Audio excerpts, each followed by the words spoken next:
Listen to how I had a successful VBAC for my second pregnancy while my kids are napping.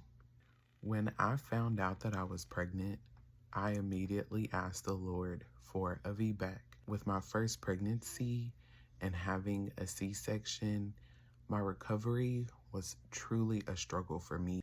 So this time around, I knew that I wanted different. I got with my husband and I prayed and I asked the Lord for a successful VBAC. I wrote a list as well of prayer points and prayer requests that I had for my labor and delivery. Then I told all of my friends what I was desiring in labor and delivery. I went through countless midwives and doctors, just trying to figure out who was the right provider for me.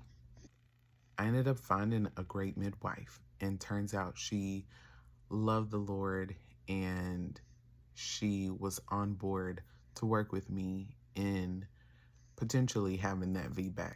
When it came to nutrition, I did my absolute best. I've always been a fruit lover, and so I just focused on those foods and tried my best to focus also on whole foods as well. I got in the gym probably 3 to 4 times a week, and sometimes I did the 12-3-30 workout, sometimes I did weights, sometimes I combined both, sometimes I just walked straight, no 12-3-30. I did my best in the gym.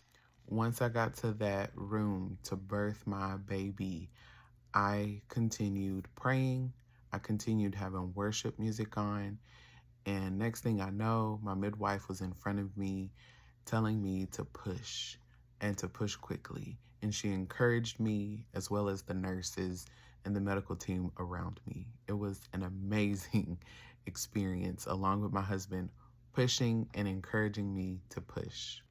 To God be the glory.